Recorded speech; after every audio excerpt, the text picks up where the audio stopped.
ఇంకా ఈరోజు డేట్ అయితే కనుక 30వ తారీఖు మే నెల 2024 సంవత్సరం. ఈరోజు మనం కలిగిరి టమాటా మార్కెట్లో స్టాక్ గురించి అలాగే ధరల సమాచారం తెలుసుకుందాం. దానికన్నా ముందుగా మన ఛానల్ అనేది ఎవరు కొత్తగా చూస్తున్నట్లయితే కనుక లైక్ చేసి షేర్ చేసి సబ్స్క్రైబ్ చేసుకోండి. మీకు ప్రతిరోజు అనేది మీ Kaligiri market, Hosur market, Madanapalle market, కొన్ని మార్కెట్ అప్డేట్ అనేవి వస్తూ ఉంటాయి.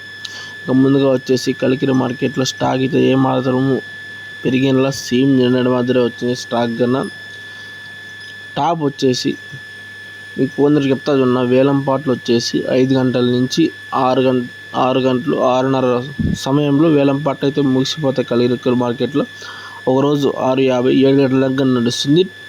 మినిమం అయితే 6:30 6:40 అయితే ముగిస్తుంది కలిగిరి మార్కెట్ యాక్షన్. ఇంకా నడుస్తున్నందుకు యాక్షన్ 6:20 అయితే సమయం అవుతుంది. వేలంపాట్లు ఇంకా నడుస్తూనే ఉన్నాయి. ఇలా ఇప్పుడు దానికి అయితే 14 నుంచి 15 కిలోల బాక్స్ టాప్ వచ్చేసి 400 రూపాయల టాప్. యావరేజ్ చూస్తే 350 రూపాయల నుంచి 360 రూపాయల్లో ఎక్కువ లాట్ పడుతున్నది. 360 రూపాయలు అయితే ఎక్కువ లాట్లు పడతాయి. మళ్ళీ టాప్ వచ్చేసి 400 రూపాయలు కలిగిరి మార్కెట్. చూద్దాం, ఇంకా వేలంపాట్లు నడిచేట్టు ఉన్నాయి కాబట్టి ఇంకా 10-20 పెరుగుతుందమ్మా. చిన్న అంచనా అంతే. 400 రూపాయలు అయితే టాప్. ఇంకా వీడియో నచ్చితే కనుక లైక్ చేసి షేర్ చేసి సబ్స్క్రైబ్ చేసుకోవడం. ప్రతిరోజు మీకు అప్డేట్ చేస్తాం. నెక్స్ట్ వచ్చేసి Hosur market, Kaligiri market top ఎంత పడింది అనేది మీకు సోది లేకుండా అయితే అప్డేట్ చేస్తాను. Okay, thank you.